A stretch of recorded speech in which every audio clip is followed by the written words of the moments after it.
Hello, welcome to another episode of Namtaro Talks.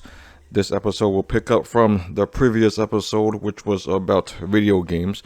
Yeah, I did not expect that episode would have been the length it was, and that I would still have so many leftover topics and subjects to talk about.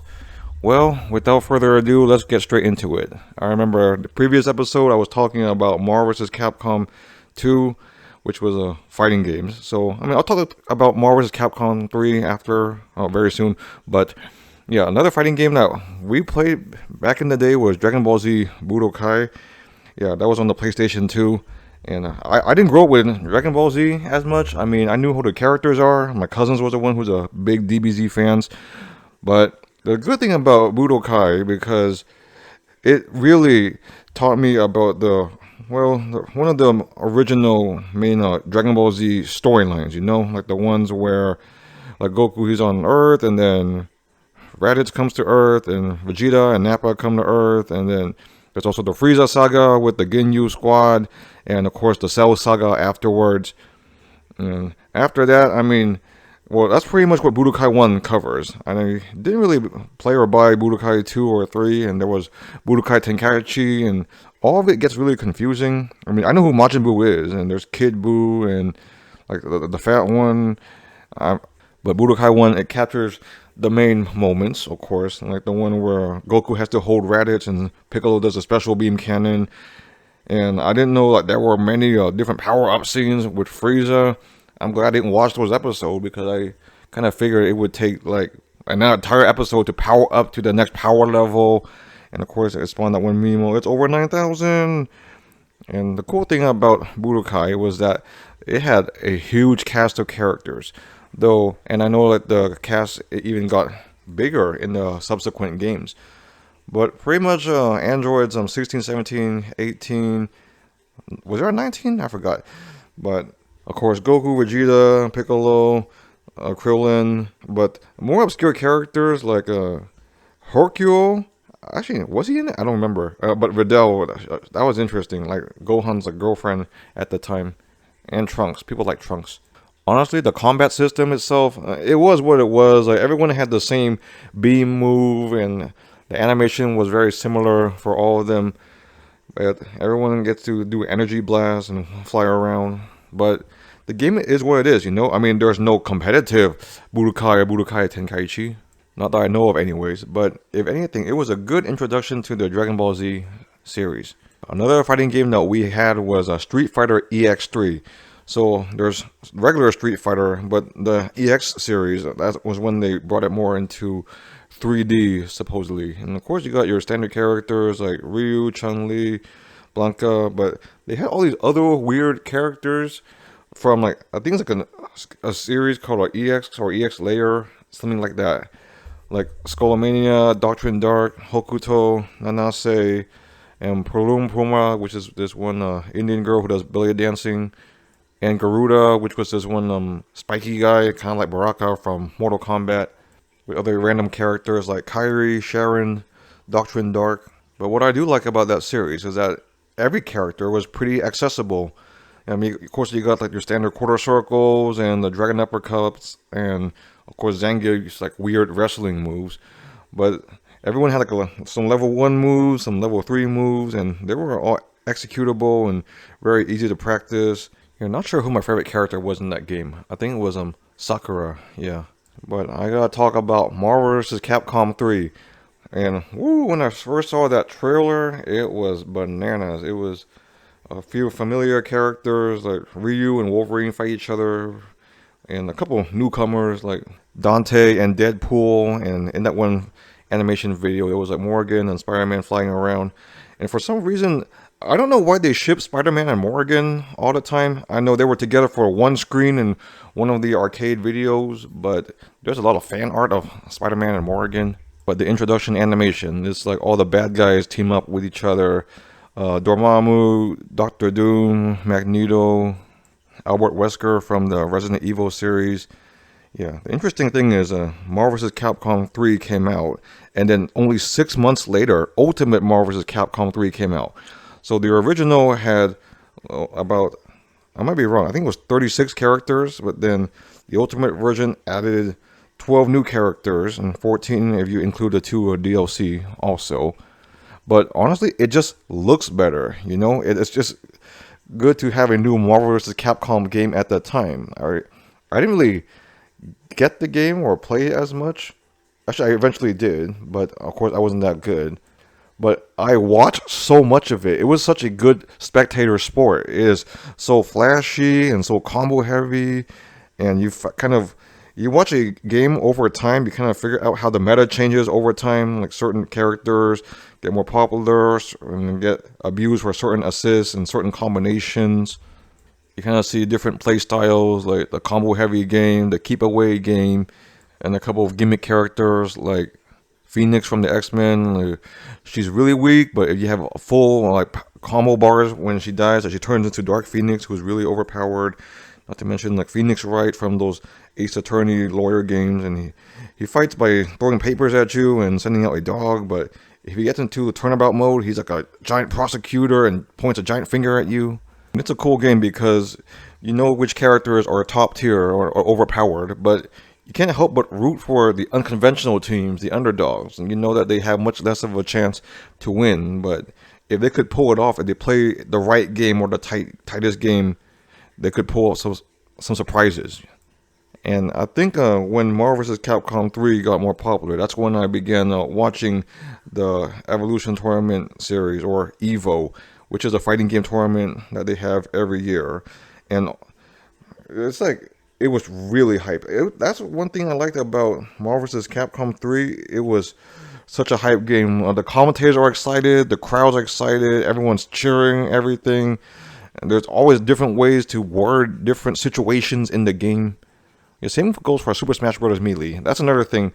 I watch more of that over time also. As a matter of fact, I still watch it because a lot of it still surprises you, and certain characters who you thought were mid or suck, they're on the come up, and people still find new tech with them, and the competitive scene changes, and you got like the five gods of Melee, like the players who were very acclaimed when mostly were very defeatable, but they had like the reputations in the competitive scene, and then the people who defeat all the five gods, and it's like the new generation, the old generation.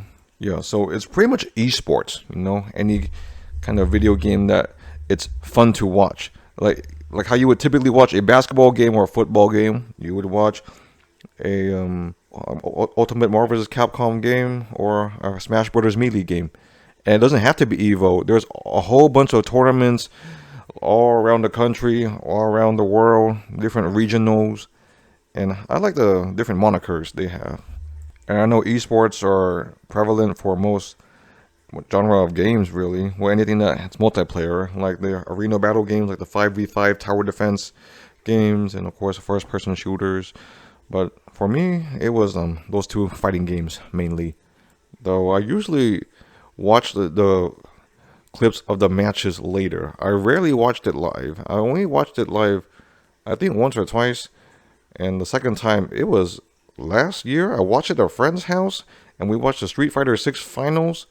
And I spent like 5 or 6 hours watching EVO live. I've never done that before. It was pretty fun. Though personally for me, I would not go to EVO myself to watch it because, I'm kind of lazy, and you watch it live stream already, and I heard that they had some logistical problems too. But let's make the transition to rhythm games or dancing games. And the first one that comes to mind is Dance Dance Revolution. Yes, as a matter of fact, we had that on the PlayStation 1 also. We also had the D-pad or the dance pad. But the thing is, that thing, it slipped around so often, even if you have like those non-slip things on the bottom of the pad. Not to mention that the pad, it got broken pretty easily too. And of course, a pad is a bit pricey, so it's hard to get two pads. So there's always one person who plays on the controller and one plays on the pad, but the controller person has it a lot easier, of course. And we only had DDR1. I think that was the only one available at the time for the console, because all the other DDRs, like second mix, third mix, were supposedly the better songs. Personally, I like Butterfly by Smile.dk. Who doesn't like that song? Who doesn't know that song you play DDR? But I'm still stuck with pretty good songs like Dynamite Rave and Drop the Bomb. And it's one of those situations where you get to practice at home before you can take your skills to the arcade. Of course, you're not really showing off at the arcade or anything. But of course, the arcade machines are much more durable, and they have all the DDR 4th, 5th mix, Supernovas, and Max, and whatnot. Much bigger song selections, and songs from the new games and the old games. And the typical competitive, easier way to play is that you hold onto the bar at the back and you just move your feet itself. You don't have to actively contort your body back and forth to step here, step there. Yeah, some songs you remember the step patterns, and some songs you kind of do as like a personal challenge to yourself. But holding the bar and stepping is a lot easier than just literally just jumping around like back and forth like a bunny rabbit. But it was a good introduction to dance music, Japanese music. Just a fun story. Like Porter Robinson, the EDM artist, he was influenced to become a music producer, the DJ, from DDR, believe it or not. And of course, DDR has the directional pads like up, down, left, right. But there was also Beatmania, which has 5 buttons instead of 4, and they're all arranged in an X at the different corners. The interesting thing is, at my undergrad, they had like an arcade near the bowling alley, and I think one day either the machine broke or it had a glitch, but you get to play the games for free. You didn't have to put in the quarter every single time, and I abused it, but I don't think they really caught on. Or sometimes there was a little button in the back, and you could turn it off and on again. Though it was interesting, that Beatmania game, they had more K-pop songs. Yeah, personally, I think dancing games are one of my favorite rhythm games because they have all the other ones where you gotta wave your hands at certain locations, and you got your drumming games, and some cousins, they had a rock band, Guitar Hero, and personally, I enjoyed those, and it was a good introduction to a lot of classic rock songs. But DDR has a special place for me, you know. You find arcades at the mall, you find arcades at college campuses, arcades at movie theaters, arcades at mini golf places. Eventually, it even took me to Akihabara and arcade machines there. Though I didn't play it because everyone there was much better than me, and I couldn't figure out the system in order to get the credits to play. And you see the people at the conventions, and they have a separate game room, and they set up the machines straight from the arcade. They must have lugged it in somehow, and they're super heavy and have a lot of electric wiring, but people play there also. It's like another one of those fun spectator sports. Just a side note, the thing about these episodes is that sometimes there are a lot of gaps, lows, and pauses, and I can't continuously talk. I don't know who can. I need to take a breath sometimes or get to gather my thoughts. But sometimes I need to pause and delete those gaps and lows and pauses because you want it to flow, you know? You want it to be conversational. So an episode is about, 33 minutes, but it's a lot more work than that, of course, with the pausing and the editing and the uploading. Well, anyways, it's another tangent to, it's funny, like the earlier computer games that I used to play. I mean, everyone plays like Solitaire and Heart and Minesweeper and the pinball game on the computer that comes with the computer back in the day anyways. But a few that I remember were, of course, Reader Rabbit, Math Blaster. Of course, Reader Rabbit, it teaches you different grammar and stuff, and phonics. And Math Blaster, it's like 3 little space creatures. There was a green guy and a green girl with a pink ponytail, and a light blue guy. Like that's kind of like a R2-D2 robot. I remember his name was Spot. But personally, one of my favorites back in the day that I can credit to how well I type, you already know, it's Mavis Beacon Teaches Typing. Because they give you a prompt that you have to follow, and you have to type it, and they track your words per minute. They track the amount of mistakes you make. But there are some fun games about it. There's like you're driving on the freeway, and every mistake you make is like a fly against your windshield, or you're in a submarine, every mistake is like a crab on your submarine windshield. And they also teach you how to use the D-pad also. That's a grocery checkout game. And transition to Age of Empires. Okay, I was introduced to this game by my older cousin. Personally, I think he just needed a dummy or a target to beat up on so he would feel good about himself. Just kidding. I do appreciate that he introduced me and my other cousins to the game. And of course, it was my first RTS or real-time strategy game where you have like civilizations and you gotta build units and do research and upgrade the units and gather resources. The funny thing is, at first, that's all I thought was the original premise of the game. Oh, okay, I'll just hunt deer and cut down some trees. That's it. And then he sends his army to attack me. I'm like, wait, where'd this come from? Yeah, I didn't know that there were two other resources like gold and stone. So then I gathered those, and then I got slowly better and better. Okay, so to win, you need the biggest army possible, and you have to advance to like the farther stages. And this is just in Age of Empires 1. Yeah, so I had like a giant army that covered the entire screen, and he sent like maybe 7, 9 horse guys. I think they're called cataphracts in AoE 1. And he just decimated my army. It turns out that you had to upgrade those units and upgrade how like their strength and their armor. But hey, give me a break. I was like a preteen at the time. I didn't know. And of course, they got their iconic cheats, and you just type in a number and make a certain sound. And of course, the priest to go whoa. But then eventually we would transition to Age of Empires 2, which was better design, better graphics, better depth and balance. But mind you, at the time, neither of us had a copy of that game. Only my cousin did. And if he had it, he would get his sister to play it and practice it. But because my uncle was a computer engineer, computer science something, so that he had multiple computers in the house. And my cousin would take advantage of that and hook all the computers up with Ethernet cables. So we had a little LAN party. Yeah, he was a teenager. I'm not sure if we were teenagers yet or at least preteens. But yeah, we would play Age of Empires 1 and Age of Empires 2 against each other with different team dynamics. Like the people who are kind of good are by themselves. The people who suck or don't own the game get to team up with each other. But of course, my cousin would decimate all of us. Yeah, but back then it was just Ethernet connections and the LAN party, LAN cables, whatever. Or this one website called like MSN The Zone. Though I did not use that. I did not know about that. Yeah, there was no Wi-Fi. There was no Steam. That came much later, like about a decade later. But then they got into the HD edition. I also remember playing a game called Star Wars Galactic Battlegrounds, which was literally pretty much a copycat version of Age of Empires 2. It was pretty fun, though some of the civilizations were a bit unbalanced and some were quite a stretch. Of course, you get the Rebel Alliance, and the Galactic Empire, the Wookiees, the Gungans.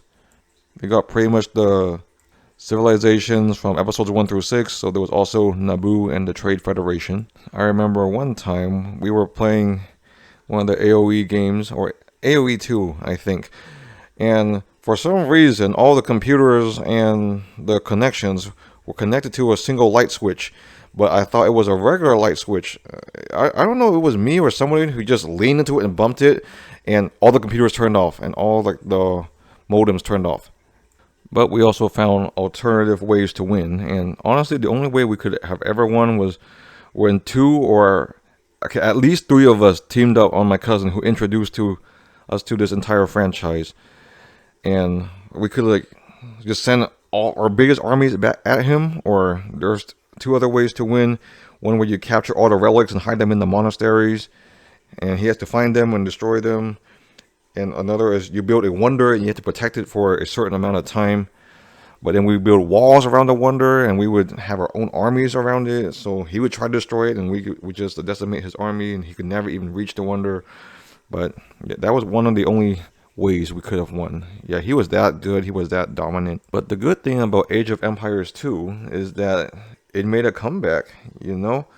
And it was really during the pandemic. I mean, we're all stuck at home, so what's this like inexpensive game that I found on Steam that was kind of during my childhood? I booted up, I find out there was a lot more depth to it that I did not realize. There was all of the little nuances of the civilizations and all the unique units and all the variations in technology trees and all the different strategies that you had to implement, all the different upgrades you have to make. and it's based on play styles. Like, do you want to use siege weapons or use cavalry or use archers? And you have to learn to use hotkeys and a lot of macro. But you gotta micromanage your army, have them run here, run there, not just send everyone in and attack whatever. I remember I was briefly laid off from my job, so I just stayed at home, practiced Age of Empires 2. And it was like a good way to reconnect with cousins, you know, about a decade later, a game that we used to play, and all of us are graduated, a bit more established now. But we got Steam, we got Discord, we got strategies, we had practice, we had research, we watched videos. Some of us even watched competitive AoE 2. It was just a good bonding experience. And not just among my cousins, but even my wife's, well, I call them like their Dungeons and Dragons friends, but they briefly got a dip into Age of Empires 2 also. And that was fun in its own right.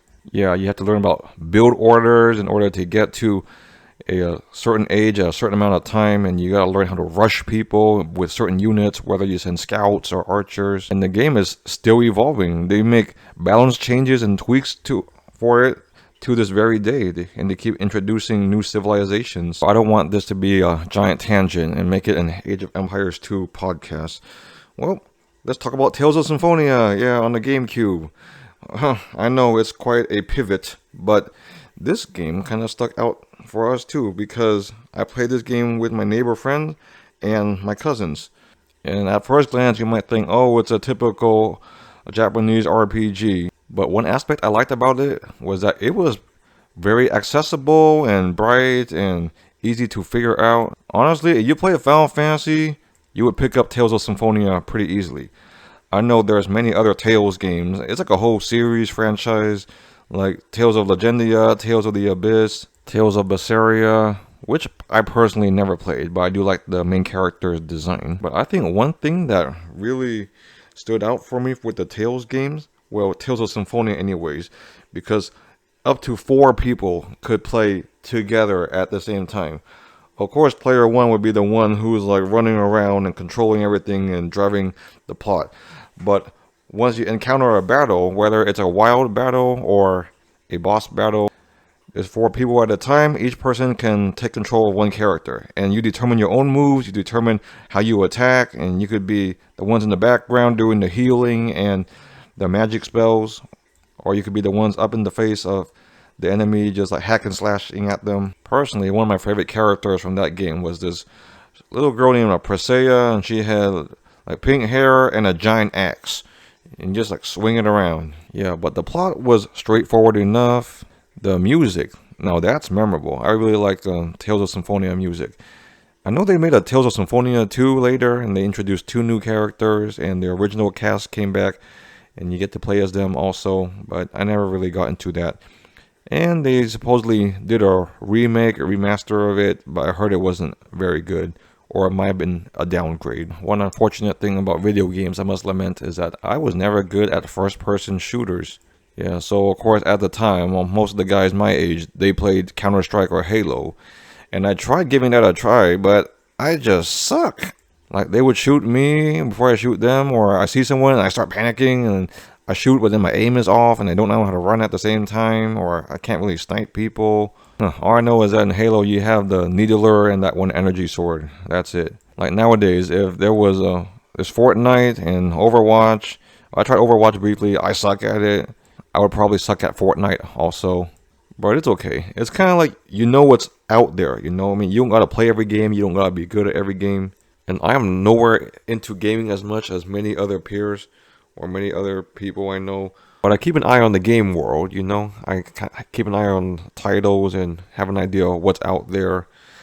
And with the advent of YouTube, it's pretty easy to watch people play games, so you're living vicariously through them. And when you watch games, you get to watch cutscenes. Yeah, that's another thing I like doing on YouTube sometimes. I mean, I never played many of these games, but games nowadays, a majority of them are kind of like movies, might as well be. But by watching the cutscenes, I get to see how deep the storylines are, and of course, the graphics and the animation, they are much better nowadays. Yeah, I watch all the ones for all the Batman Arkham games, and all the Devil May Cry games, 1 through 5, believe it or not. A couple of Resident Evil games too. I remember I watched it for 5, the one with Wesker, and the one where Jill turns evil, and I think I watched 6 or 7, one of those. I haven't watched 8. I haven't watched the remakes for 2 or 3. Did they remake 4? I don't remember. Yeah, but you learn about the T virus and Nemesis, and you get familiar with all the characters like Chris and Leon and Jill and Rebecca. Though, of course, they had a difficult time adapting the Resident Evil series into movies or TV shows. But one guilty pleasure franchise that I do keep an eye on is Mortal Kombat. Well, starting from the remake of Mortal Kombat, or the reboot of the series back at Mortal Kombat 9. Then I watch all the cutscenes for Mortal Kombat 9, 10, 11, technically 12, but they rebranded it as Mortal Kombat 1. So I know all the characters, I've seen the fatalities, I know about Earthrealm and Outworld and the Elder Gods and all the lore. I had to see how the series grows and changes over time. And honestly, the series is outrageous. Sometimes the story doesn't make sense, or the characters act kind of out of character or kind of weird sometimes. And especially with Mortal Kombat 12 or Mortal Kombat 1 again, they literally just rebooted the franchise. And not to mention, because you got the Elder Gods, but then you got like the Keeper of Time, and who controls like different timelines, and there's alternate timelines, and beyond the Elder Gods, there's another level called Titans. So it got to be a bit crazy, like the MCU cinematic universe, but it's still wild, it's still fun, and the characters are iconic. I mean, you got Scorpion, Sub-Zero, Liu Kang, Raiden, Kitana, Melina, Baraka, Sindel, Shao Kahn, Shang Tsung, all those people. And the guest characters, those are really fun too. As a matter of fact, because of some of the guest characters, it reintroduced me to their series. It got me watching a couple of Terminator movies and scenes from Rambo, and it got me to watch RoboCop. Though I honestly watched Conan the Barbarian before he became a Mortal Kombat DLC. But it got me to watch the Scream movies. Yeah, the one with Ghostface. Yeah, I've always had the boys with Homelander and Invincible with Omni-Man on my list, but I haven't really gotten around to watching it. It's kind of unfortunate that the last video game that I really sat down and buckled down and played and got into was Undertale by Toby Fox. Yeah, it was pretty affordable. I think it was like $10 on Steam, and it's a standard RPG, and I don't know. Okay, Undertale. Okay, I take that back. It is not a standard RPG. It's pretty. It's a unique storyline. It's like you're a kid, you drop into this world, and then you walk around. You try to figure out why and how and where you place, and you run to different characters. And there's like a motherly goat figure, and there's like the skeleton brothers, like Papyrus and Sans. And then towards the end, you fight King Azrael. But I thought that was the final boss, and then it turned out to be well, it's like I thought it was like a little innocent flower character called Flowery at the beginning, but it turns out to be this giant grotesque monster that was really difficult to beat. As a matter of fact, I was just so thrown off by him, I couldn't beat him, not because he was hard, but because I found him so off-putting. But then I didn't know that there was a huge cult following for this game, and how popular it was, and at all the different conventions, there was a lot of fan art and cosplays for the characters in that game. But then again, this was a couple years ago. It definitely died down by now, but it definitely had its own place in pop culture, or geekdom, nerddom. Then I find out that there's at least 3 ways to beat the game. There's like the standard going through, and then there's also going through the game and you don't kill any enemies. And there's another one where you go through, you have to kill every single enemy, and each one gives you a different ending. And there's like the pacifist route, which was the no killing, and I think that's like the true ending or the peaceful ending. And the genocide route where you kill everyone. Oh my god. I watched the ending for that on YouTube, and it was like this random jump scare, pretty much. But it's a unique game, and the guy who created it, Toby Fox, he like created from scratch, supposedly. Like he did most of the designs and the coding and the music. Oh, the music in that game is very memorable and popular. Remixed to death, and like cover concerts every now and then. It's pretty popular in Japan, of course. I guess my current relationship with video games as a whole, I don't play as much, and I still watch other people play every now and then. I watch some of the esports games, fighting games like Marvel vs. Capcom 3 and Melee, and I keep up with the news. A game has an interesting storyline or interesting cutscenes, I watch it, but nowadays there's too many games like that, there's no way to keep up with it all. But I'm pretty glad with how I consume video games now. It's like, because if I was really into it, I gotta get consoles, I gotta build PCs, and as you grow up, you have more responsibilities, and then you realize that video games take so much time. But of course, everything in moderation. There's different ways to appreciate certain things. Yeah, like it's a way to bond, it's a way to be nostalgic, it's a good talking point. I was never good or get into a lot of the mainstream games like StarCraft and StarCraft 2, Diablo 2 and 3. I never really, or was it Diablo 4? One of those. Yeah, I couldn't really get into those. Not to mention League of Legends. Man, I played that, and you lose a game, you pretty much wasted like about 45 minutes of your life, And you gotta get the right dynamic of 5 people, whether it be 5 friends or 5 strangers that happen to vibe. And that's the downside of some video games. Some scenes have a lot of toxicity. But then again, most fandoms always have a toxic side, and you just kind of sort through it and take the good with the bad and weed out the bad and understand the good and appreciate the good. But yeah, there's a lot of good games out there to play, to watch. Though I don't know if emulators are still a thing. I read in the news somewhere that they really cracked down on it. But hey, the internet is forever. If it's on the internet, I'm sure someone's download everything and hoard everything somewhere. Of course, some games are a bit dated with the gameplay and the graphics, but it's also good to have an appreciation of where certain games came from. Though I don't expect you to go back and start playing Pong or something. And another thing I never really got into were the phone games, like the gacha games. And my wife plays Fate Stay Night or Fate Grand Order, or one of those. I still don't understand it, but it's just really flashy, I'll give it that. I never got into Honkai Star Rail or Genshin Impact. To me, like, the phone already takes up a lot of batteries and a lot of apps, and it's more for utility, if anything.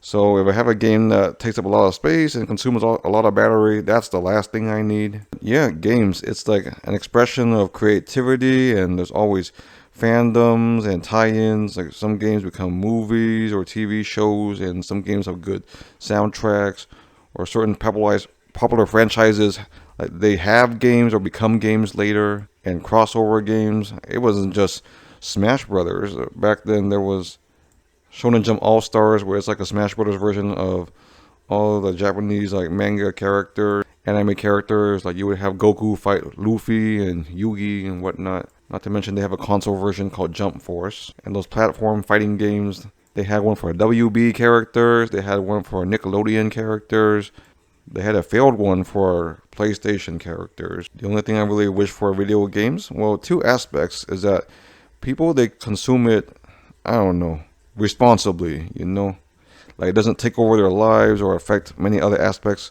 of their lives, because it's a hobby. And of course, like, game creators, I know sometimes they go through what's called like crunch, especially near the release date of the games, and they have to work super hard and with long hours and whatnot. And of course, there's gaming bonds, but you don't want like parasocial relationships. Like, gaming, it's an aspect of life. It's not true everyday life. Nothing can really replace that. But it's a good medium, it's good entertainment. It's an art form also, and sometimes it's kind of like a little snapshot in time. Like, nothing really beats beating that boss for the first time or hearing that song for the first time. Personally, for me, it's another one of those mediums and entertainment forms that I try not to consume anything blindly anymore. You consume it more mindfully, you have a better understanding behind it, maybe do a little digging or research, but you take it for what it is, But yeah, that concludes part 2 of the video game series. Okay, we'll get tuned in for part 3 next time. Just kidding, there will not be a part 3. I think I've said all I want for video games for the time being. Well, anyways, I look forward to having you tune in to the next episode. I don't know what the topic is yet, but we will all know soon. Okay, bye.